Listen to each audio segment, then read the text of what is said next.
Welcome, everyone. I'm Nate Shear, your host, and this is Mind Force, the podcast that's all about diving into love, life, and learning. Here, your mind matters. Today, we have Brian Heilig, and today we'll be talking about God, his Preemie story, their kids, and health and nutrition. So, Brian, let's start with the 4 W's. Keep it easy. Who are you? Brian Heilig. Pretty Yeah, easy. pretty easy, right? I gave it away. I actually grew up in Chicago, born and raised in Chicago, met my wife in high school 5 years ago, a long time ago. We're very fortunate to travel, live all over the world, but also we lived in Mexico, which is part of our story. But right now we're currently in the Orlando area. We have 2 kids and a dog named Slinky. Nice. Okay. What do you currently do? So currently, my day job, if you will, I'm a sales trainer in the timeshare industry for Holiday Inn. Nice. Yeah. And why are you here today? So I'm here because I was told to be here, which we'll get into it, to share our message, share our story, in hopes to transform other human beings' lives. And you said, where in the world? It sounds like Florida.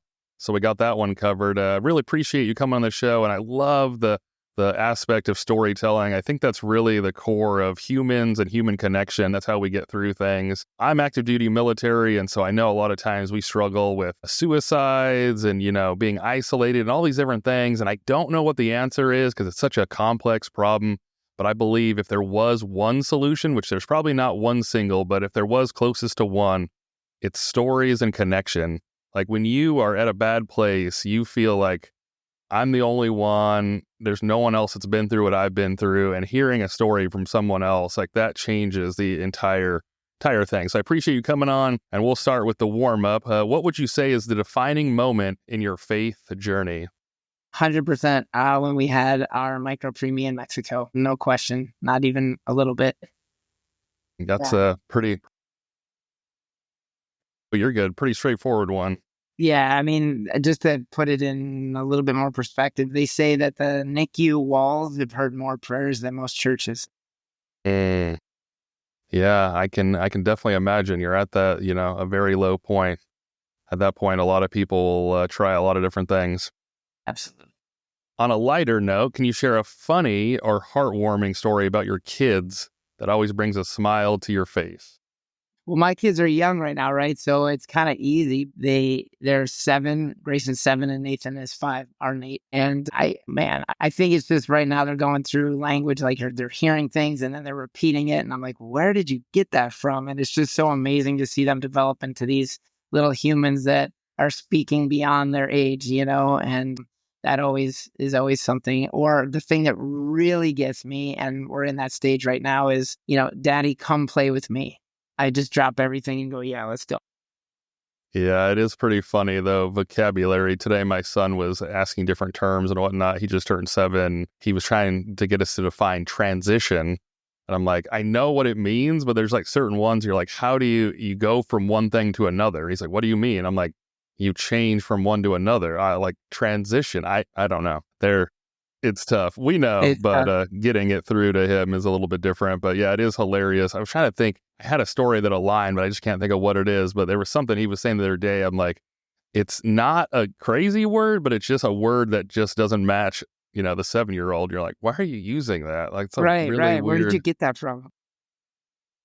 Very interesting. And then the last warm-up question, what's one health or nutrition habit you recently adopted that has made a difference in your family's life? I've recently been very into intermittent fasting. That's worked extremely well. So how it's helped my family in this situation, example today, I still haven't eaten yet, but I've definitely got the kids' breakfast together, the kids' lunch together, and I'm more free to focus on them and be with them. I made my wife's breakfast, so all of that. I've been meal prepping, so been doing a lot today as far as food and cooking, but haven't eaten yet. So it seems to free up time for them. So what's your schedule? What's your cutoff for your intermittent? So on a typical day, it's 7 to 1. So 8 hours? No, 6-hour window, 18 fasting. I think that's it. Yeah, it's 18 hours. I have the app Fasty. So I just, it tells me. What would you say is the hardest part of fasting and the biggest benefit? The hardest part is getting to the 18 hours. I started with 16 hours and then pushed it. And now it's like 18 is kept fairly easy. I did 23 hours the other day, 22 hours the other day. But I think that would be the most difficult thing. And just knowing that you're really not starving, like you're going to make it. And the benefits, oh my gosh. Yeah, definitely weight control, clearer mind. The food addiction that I tended to have before I'm starving, I have to eat. So I feel like more in control, that I don't really have to eat. So it's been really cool. I'm really loving it. That's awesome. Yeah, I really want to try it. I was talking to a friend yesterday. We were walking the mall and whatnot. He's been doing some fasting, from scripture and things like that. And he's gotten up to 10 days or something like that, quite a extensive period of time. And, obviously ease into it, and he goes into water and goes into liquids, and he's got a routine and whatnot. I would love to try it. It would definitely be interesting. I think my biggest problem is snacking, which I always find is kind of funny because I think a lot of people are like sweets, cheesecake and this. And I'm like, I kind of like cake, candy maybe, but like a bag of chips or Chex Mix or chips and salsa, like I'm destroying the bag. I'm like, that's the problem. Like cake, I don't know. I could skip a pie. Like I don't really care, but the salt is what you go for. Yeah. It's, I don't know. When I found out about fasting and, with faith and religion, then it was like, oh, wow, well, that's a whole nother level. Cause I didn't really do it for that because I didn't know about it. But once I learned about that, like I imagine if anything crazy were to happen in my life again, I feel that would be the first thing I would do is fast for however long I needed to get that connection. Yeah, I always think of like the ultra marathon runners. It's just one of those things where I think back to your point, you're not dying. I think that we believe we can't do a lot of things that we can. If someone can go out there and run for 50 miles or 100 miles, like obviously they do training and things like that, but just that in itself, that the human body is capable of way more than we believe. So I always kind of reflect back on that, even though it's different but parallel, like you'll make it, you just keep moving. Yep, absolutely. But yeah, that's interesting. So that's it for the warm up. I wanted to see if you had any questions for me before we start the interview. Well, I know you have 3 kids. The one is 7, right? How old are the others?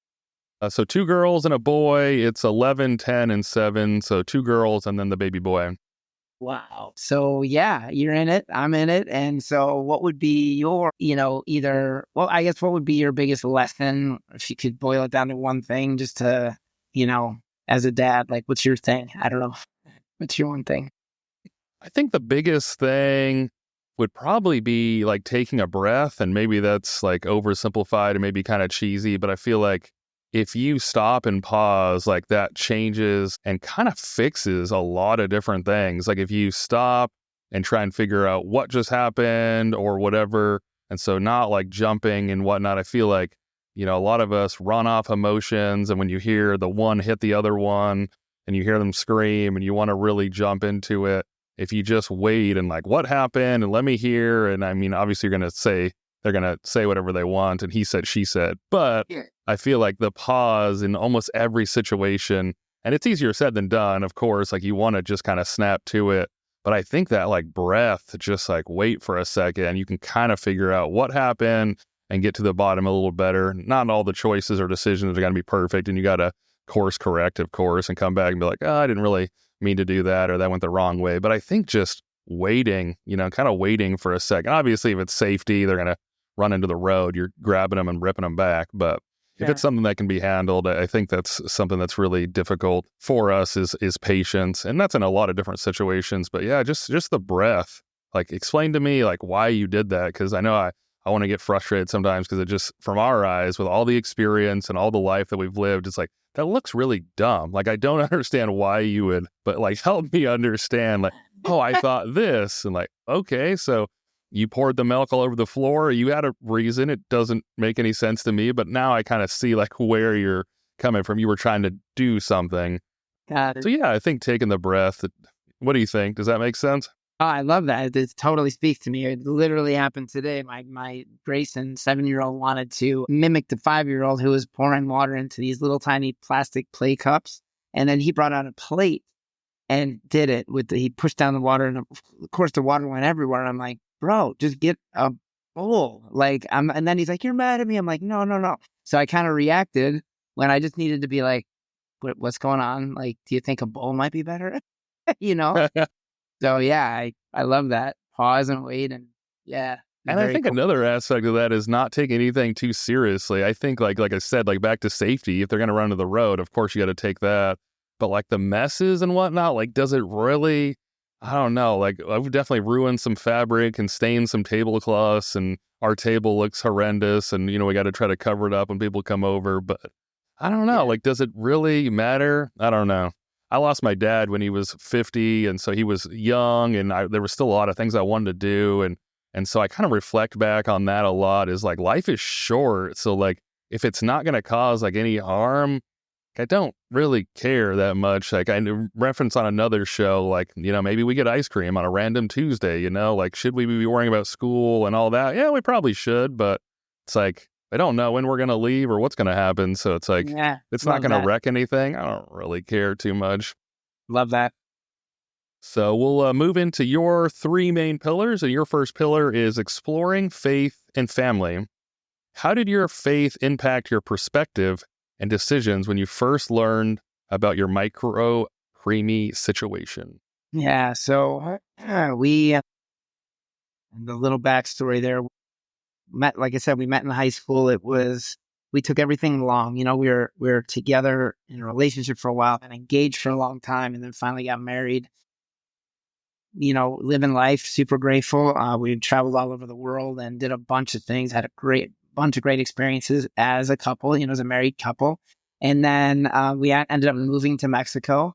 And then it was, wait a minute, we're in 30 now, 31. Like, we should probably maybe start to have kids. So we tried, and it wasn't like a big deal. We say, if we get pregnant, we do. If not, no big deal. But we weren't. And then that turned into months, into years. And then, it was like, wait a minute, now we're getting older into our 30s, like late 30s.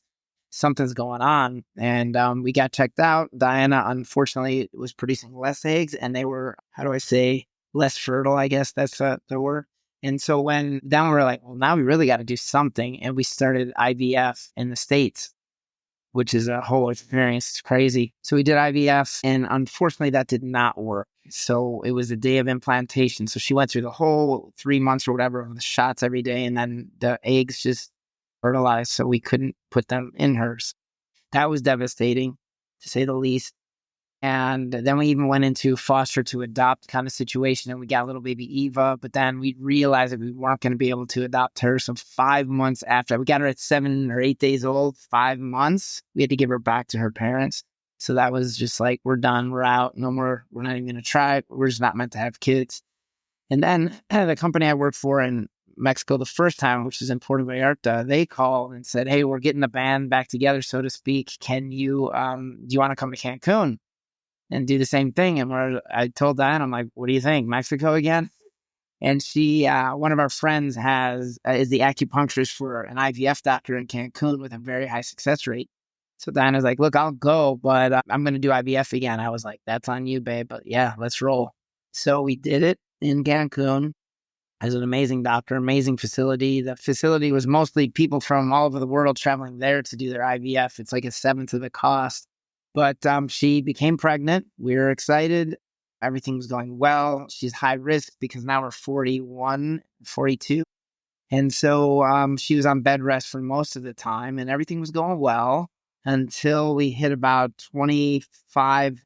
The way they do it in preemie and micro preemie is your weeks and then your days to the next week. So she was like 25, like 5. Okay. So 25 weeks into it in 5 days, and her blood pressure shot up.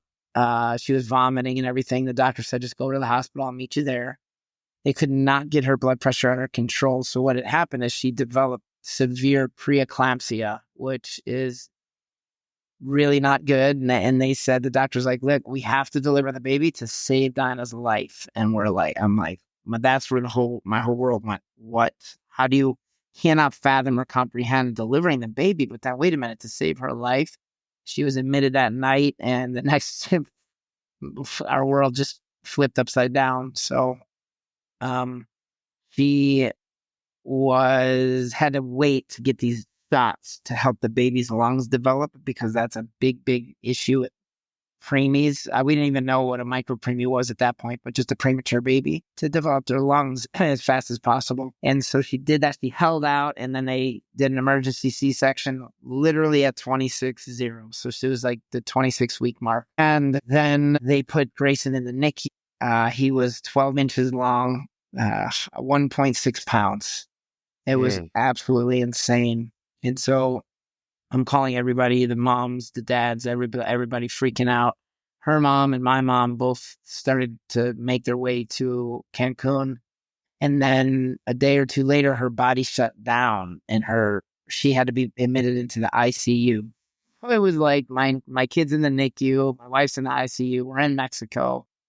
And I felt completely helpless. Literally, like, the other problem that we were having is that the language barriers, it was at that level in Mexico at the hospitals, nobody speaks English. And so we were like, could not communicate. Like, I did not understand what was happening with my son. We finally boiled it down to thumbs up or thumbs down as far as how he's doing moment by moment. And yeah, it was just nuts. And so I remember being in the chapel there. It's not a chapel like we would know in a typical hospital with like pews and stuff like that. It was just a white, sterile room, but it had this soft glow because the windows were frosted.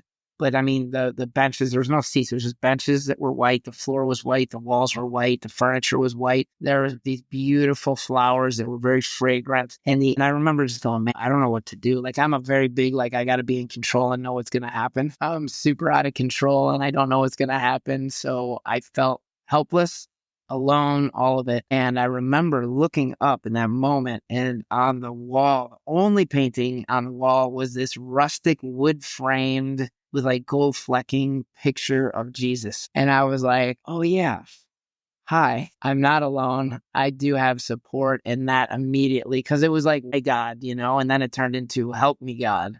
And so that's when I can say the immediate switch of looking toward faith to help, because that's all you have in the NICU. Yeah, so I wanted to ask earlier, you said, you're in your early 30s and you're transitioning through, you're trying to have the baby, and it feels like everything is just not working. So as you were like going through that and whatnot, how was the reliance on faith? And it's just one of those things like, going to church and, believing in the Lord is, so easy to do on paper, but when things just are not going the way you believe they're supposed to be going, it's just so much harder to rely back. So as you were going through those multiple years, how was the faith in there? So that's the problem. I didn't have it. Like, I always believed in God, and my wife believes in God, but we weren't going to church necessarily. Maybe every now and then. We didn't take it serious. We didn't have a relationship. And that's why it's one of the things I always urge people is get with God before you need him. Because I really think that situation would have been, from trying to have a baby, going through the IVF, the adoption, and then the next IVF, and then what happened to us, I think we would have had a stronger foundation in being faithful, that it's all for his purpose. Yeah. So yeah, I would like to tell you a different thing, but that's the real. We had no faith, we didn't even know to look to faith at that point. And it was that white room with the gold painting. There it is. Yeah. That's it. So now, you have the baby. What role has prayer played in navigating the challenges of raising a child with such a unique beginning?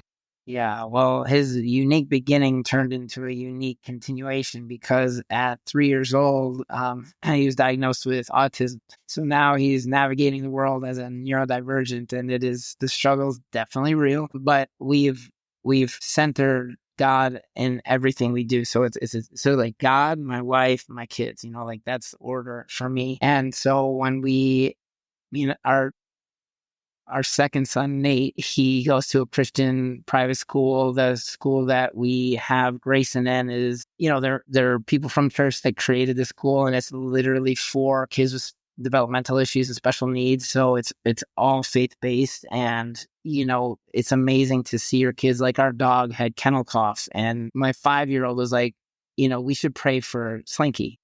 And Dinah and I are looking at each other like, duh, right, got you. And so here's our 5-year-old, teaching us, but it just shows our core beliefs are being transitioned into the kids as well. It's beautiful. And Grayson sings Jesus songs all the time, and he knows certain scriptures. These kids got a memory like crazy. So it's a beautiful thing, and it's everything that we do.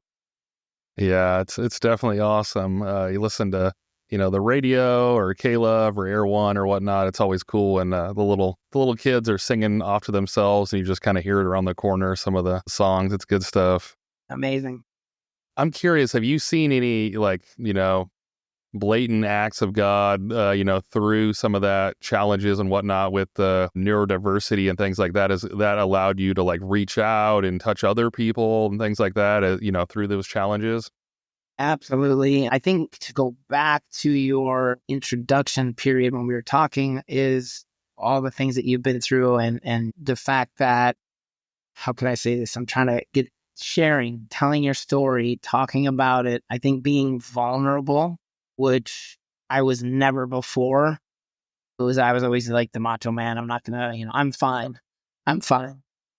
But I find that, and part of the story is going to lead to that, but I find that the more I share and the more I'm vulnerable, the more people start coming to me. They're like, yeah, I know your son's autistic. I have a question. Can you not tell anyone? But I think my son is autistic. Like all these things, people are coming from all over the place. And of course we sit and we talk and we listen and we guide them and say, here's what we did. And your life is not over. It's just, a period. Now I felt that way, right? When he was diagnosed, I'm like, I how much more does this kid have to go through, and what does that mean for us, and all of it.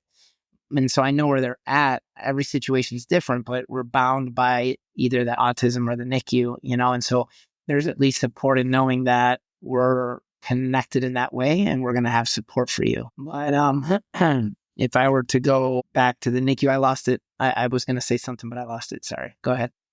You're good. Yeah, I love that too. I think for the longest time, I don't know if it's like older generations or whatnot, but I think a lot of us had to be in the role of like, pull yourself up, dust yourself off and things like that, and, show no emotion and whatnot. And the man is, of course, supposed to be strong and the protector and provider and things like that. But at the same time, we go through things and struggle a lot. I know I'm in a leadership position at work, and so I try to open up, usually not right off the bat, because that's kind of freaking everyone out. I'm not going to I just kind of do the wave tops and priorities and what I'm, slightly about.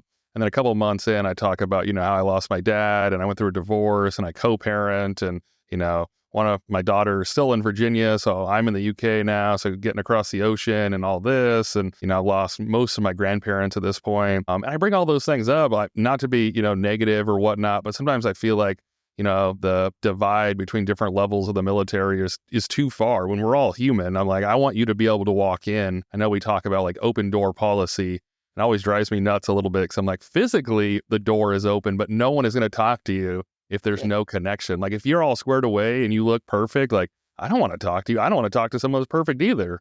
Like I want someone that maybe got in trouble or, something has happened along the way. Like if you seem all squared away, like I'm good. Like the door is open, but I'm not walking in. So Yeah. I think that bridge to be able to connect with people is super important. 100%, no question about it. And I do remember you're Ted Lasso, by the way. I don't know if you've seen that series. Perfect. I'm okay with that. But no, the moment that, oh my gosh, oh yeah, so this is the moment. This is the moment. So our friend, when we did a Facebook Live back then when we were going through what we were going through, and because we couldn't get individually, we could not reach out to every single person that was reaching out to us. So my friend did a kind of like an interview about Facebook Live to answer all the questions that people were asking us. And one of our friends, she said, hey, you should write a book. This is like so unbelievable, this story. And the seed was planted, but there's no way in that moment I was even contemplating that. But it festered. And after Grayson was home from the hospital and we would tell people our story, like multiple people were like, this should be a book. This should be a movie. Like it's so unbelievable, transporting him from Mexico to Miami and just everything that we did. And, I said, my wife and I said, we should write the book. We should write the book. And so that should turned into 3 years. We didn't do anything for 3 years. But then I was at church and the pastor said, have you ever asked God what he wants you to do with your life? And I was like, oh, that's different. No, I've always made it about what I want, And he goes, let's do it. So close your eyes and ask. So I closed my eyes and it was immediate. I mean, it was like, boom. I looked at my wife. I'm like smiling. She's like, what are you smiling at? I said, write the book, speak about it, and transform lives. And so I started writing the next day. That, first word turned into the first sentence, paragraph, and so forth. And now I'm in phase 2 of that, which is speak about it. And thank you, Nate, for this platform because, I'm following his word. That's awesome. That's all good stuff. Yeah. So the last question in the pillar of faith and family, how has your family's experience with health and nutrition shaped the way you approach parenting? So I think that we were having difficulty having children. And it was so crazy. In that moment, our friend reached out to us and has this protocol for a certain cleanse. And so it was a 10-day cleanse. And we said, well, let's give it a try for other reasons. Like she wanted to lose weight. I wanted to just feel better. And we had done the cleanse. And then we had started working with these products and taking these products, both her and I. And I feel very strongly that when we started learning about it, educating ourselves on nutrition, eliminating processed food, reading labels, understanding what dyes do, and, just crazy synthetic vitamins that don't do anything, and all these other things that we started to learn about. And then the benefits of what whole food nutrition can do for your body. Like literally it could, in our experience, heal yourself. You could heal yourself through food and nutrition. And so, we have been on this protocol for, years. And that's when we tried to go for the IVF again. I mean, I had all my superfoods with me to Mexico. Like I had to mule them in and stuff. Like I had to figure it out.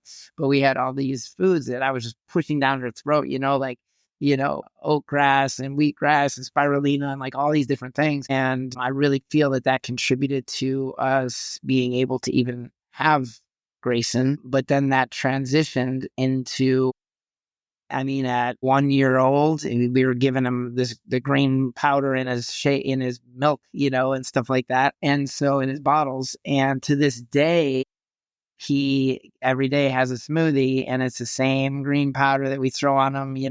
Diet is very, very important for autistic, children specifically. So cutting out gluten and dairy and sugar as much as possible we saw a drastic turnaround there, but continuing to feed him these superfoods, I feel, is not only helped him grow and develop, but, now we're working with him to try to eat because he gets stuck on one thing. So we're trying to get him to eat other things and he's doing it. And so I think that it's just super important to have that education system with your kids. Like my 5-year-old always asks, is this healthy? And we're like, well, not necessarily. And then, is this healthy? Yes. He's like, okay. Like if you ask him about McDonald's, he'll be like, well, that's not healthy. It's got chemicals, sugars, and salt. It's like they know all that stuff. So it's kind of neat. And I think that, we're having fun with it, but also it's educating them on making the right choices and why, so. Yeah, that's some good stuff. What would you say if there's top 3 non-negotiable or something? Is there something you eat every day, don't eat every day? If you had to boil it down to a couple rules, what would it be? Eat whole foods. Yeah, eat whole foods, right? I think, but it's tough though. I mean, we're not crazy about it, if they have, I think it's more for us educating them, saying, okay, this is healthy and here's why, and this is not healthy and here's why. And everything's in moderation, because I feel there was a time where it was you can't eat that because it's not healthy. You can't eat that because it's not healthy. And pretty soon Nate would go, well, I like unhealthy.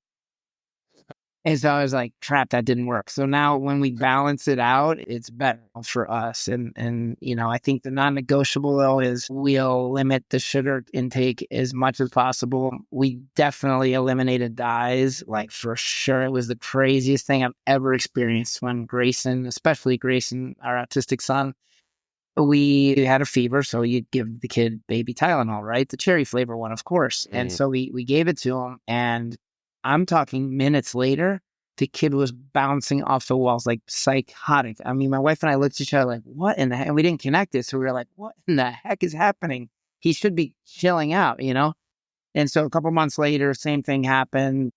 And we gave him the Tylenol and same exact reaction. And I started connecting the dots. I'm like, wait a minute.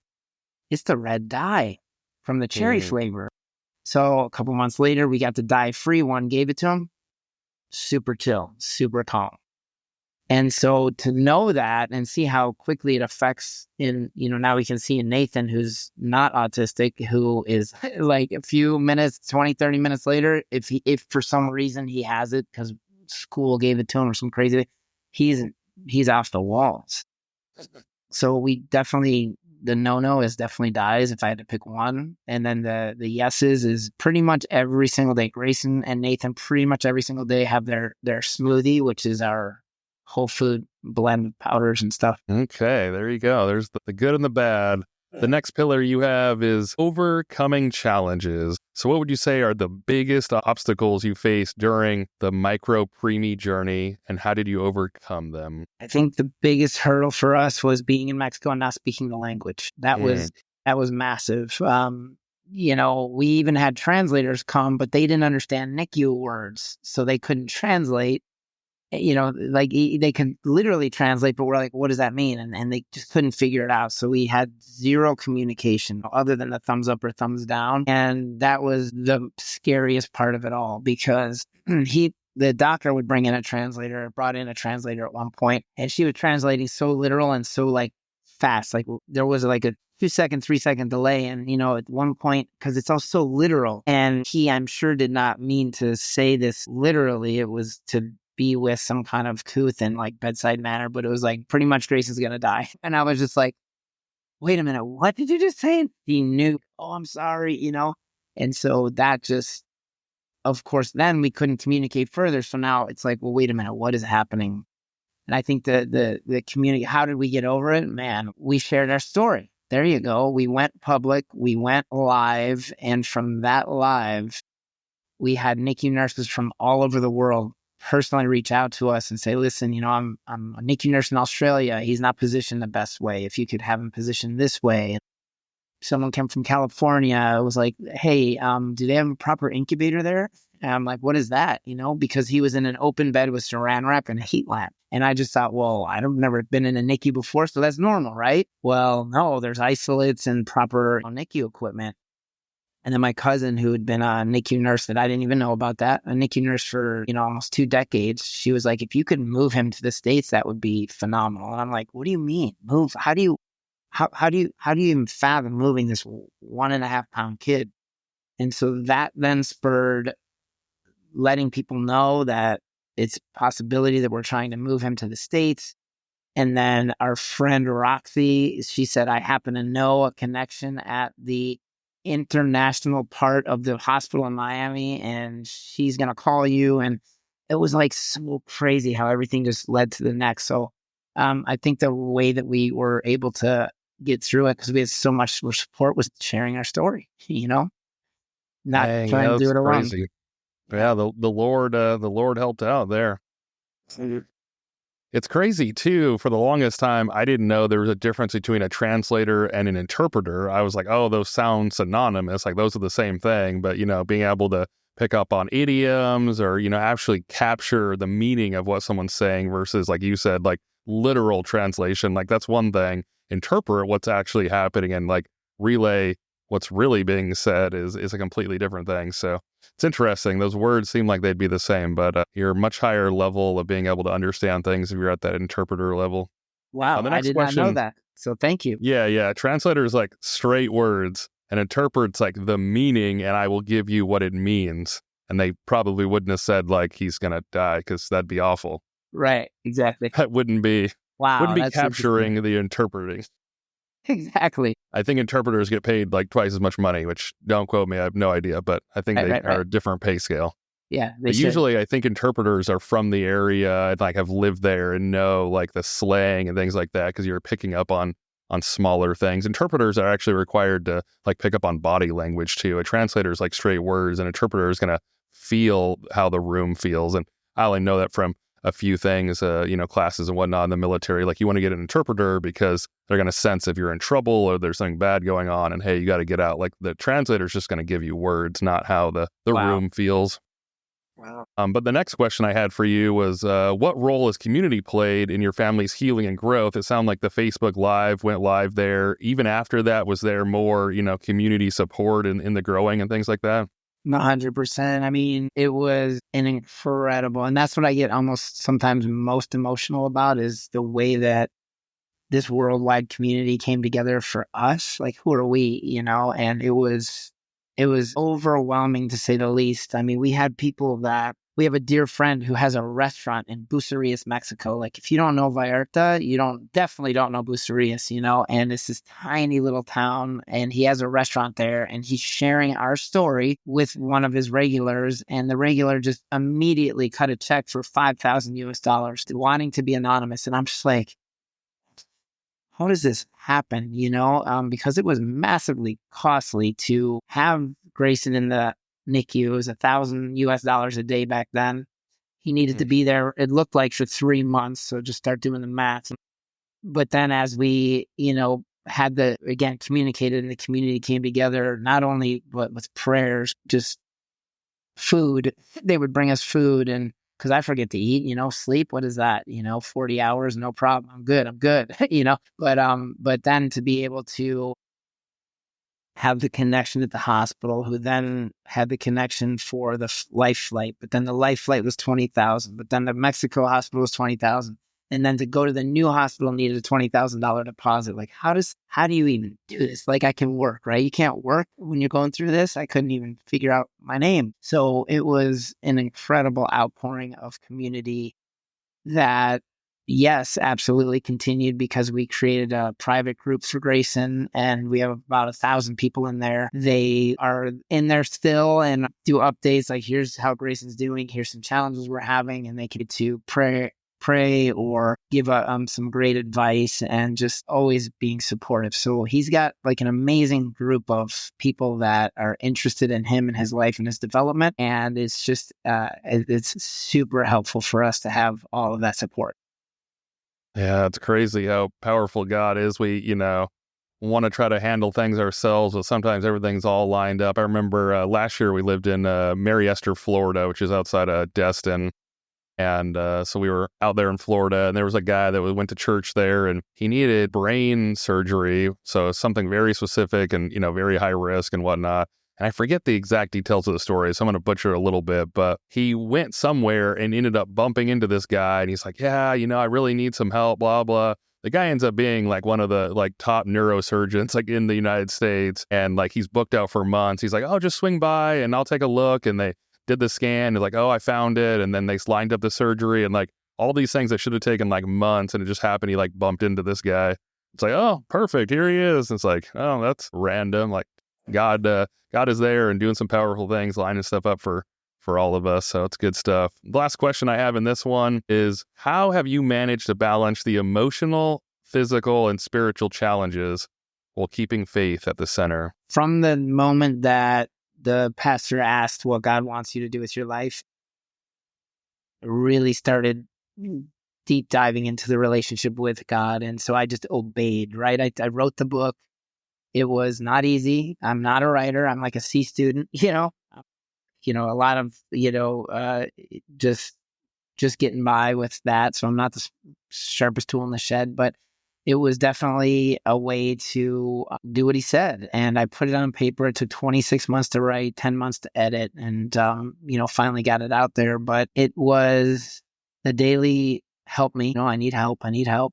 But then after that, now it's like phase 2. I'm doing what he says. I'm sharing it and hopefully transforming lives. But also now on the daily, literally this morning, I'm like, what way do you want me to go? Because I feel like I'm in this holding pattern, which I'm now discovering is part of the process as well. And so, it's just continue. Do I pause, continue, do something different? Like, tell me, talk to me. So it's been an absolute daily with me now. I'm getting way more into, I have a daily devotional. I have my new Bible. I read the Bible in a year. I did the Bible recap in a year. So I think it's just, for me, that not knowing what's next for me always freaked me out. But now I feel much more calm about, it's all good.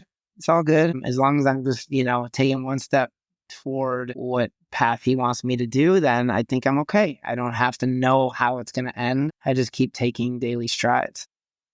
Yeah, that makes sense. I think consistency is like a super big thing. We hone in and we want to talk about motivation and different buzzwords. And I'm sure motivation's, real, but I think consistency is a lot more real. You just got to do the thing and keep doing it. Like motivation kind of comes and goes. You feel it some days and sometimes you don't, but the consistency is where it's at. I closed out reading through the Bible this year on YouVersion. So that was pretty cool. And I'm starting a new plan now. So Love that. I think, consistency, right? Yeah, 100%. The last pillar for you is living with purpose and sharing your story. So you started to touch on that a little bit. I'm curious, what are some lessons you've learned from your family's journey that you hope others can apply in their lives? So that's originally was my idea of writing the book, was to help other NICU parents. And, just when they're 3 a.m. and you got a NICU mom all alone in hospital going, why me? I'm all alone. I wanted them to have our story, to at least have one family that's been through something similar. I always say that every NICU story is different, but we're bound together by the NICU, And so when I got my 3 things from God to write the book, speak about it, and transform lives, I think that it also, like we talked about autism, but also we have like so many micro preemie and preemie parents reaching out to me on social media privately going, help, I'm here at this stage. And I'm like, oh my gosh, I remember, just hang on. I always tell them, like, hang on, stay on the ride. It's the roller coaster. Try to get with God as much as you can. Take care of yourself, and then also you're the parent. So trust your instincts, trust your guts. If you feel like you have a question, you have to ask. I don't care if it's the top head doctor, nurse, or whatever. Ask, be the advocate for your child, because nobody's going to advocate like you are as a parent. Don't second guess yourself. If you get a question, ask it, and don't settle for a generic answer. Like, get it until you are satisfied. And then, really to look at, I could not imagine, this is another thing that I could not imagine taking $1 of profit from this book. So all net proceeds are going toward helping put proper NICU equipment into Mexican hospitals, because we had a phenomenal doctor, but he was restricted with the technology that he had. Obviously, no incubator and so forth. When the life flight doctors and nurses came, they could speak Spanish, and they said he was freaking out over the mobile equipment. And they're like, the mobile equipment, if he went back to our hospital, he would really freak out. He was taking video and pictures because he's never seen anything like that. It was their mobile equipment. I don't know if our book is instrumental at all in what happened, but I'm hoping somehow it was. That the hospital that Grayson was born in, that was in, remember, saran wrap heat lamp, they actually have a proper incubator now. So I'm super, super happy about that. But then the doctor said, but I need better monitors. So whatever it is, we're going to try to help make a difference and save another baby's life, because, man, it's scary in that NICU. So what's the name of the book, and what's the, quick 1-minute rundown of the book?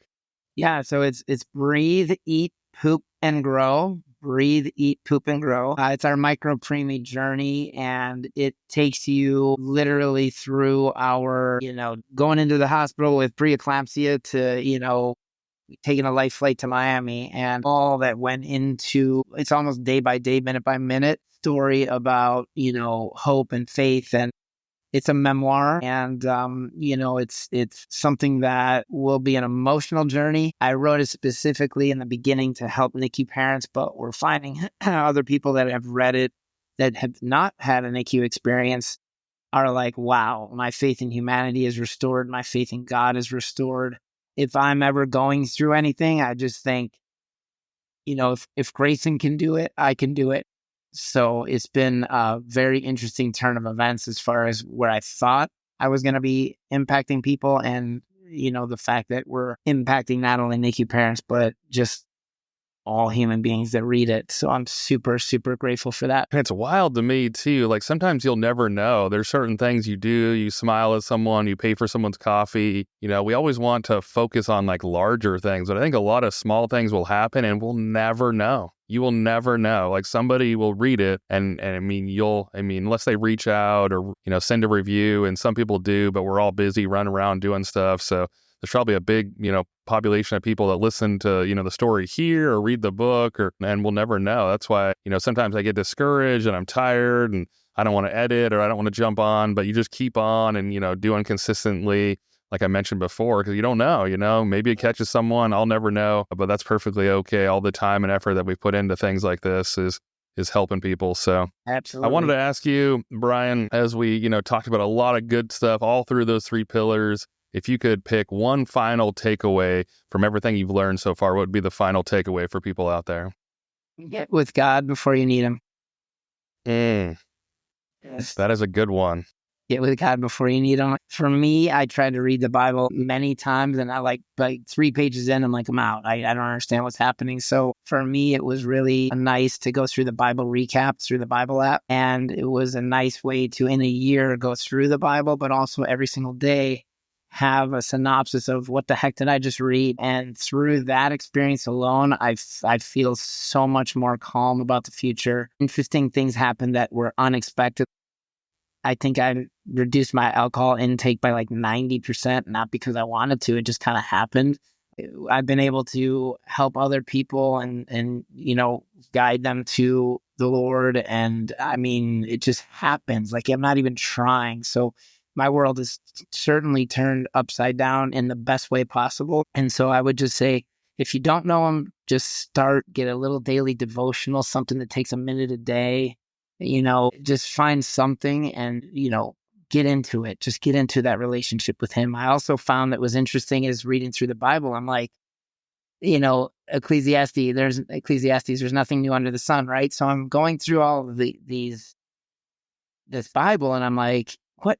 Well, wait a minute. I read that book. It's a developmental book. I went to that seminar. I didn't, all of it is stemming from the Bible anyway. So just go to the one source and you're good to go, like crazy. Yeah. And I think the important part is, trying different things. Like you said, like couple pages and quit, but you got to like keep trying to find the thing. Like me and my wife are both going through the Bible on the YouVersion app right now, and we're in completely different plans. I like the one that has the videos and kind of walks through different stuff and, has animations, and I'm visual, and she likes to read and like, more meditate on the reading that she's reading. And so I think, keep trying some things and, there's a lot of different things. There's like a million different study Bibles and, footnotes and, being able to write on the sides of things. And so just try a couple. I mean, we all learn differently. We all absorb information differently. So if the first one doesn't work, try a couple others, just so many different ones. I love the Bible Project. I don't know if that's because I'm from outside of Portland. So I love the 2 guys there in Portland doing the Bible Project. But yeah, I love the videos. But Yeah, Brian, 100%. that's all I have for you. I appreciate you coming out. Thank you. Thanks for those final words. I think those are really good. Please join the conversation. Connect with us on any one of the many social media platforms that are out there. Share your thoughts, questions, insights. We're building a community, and your voice matters. I love you all. See ya.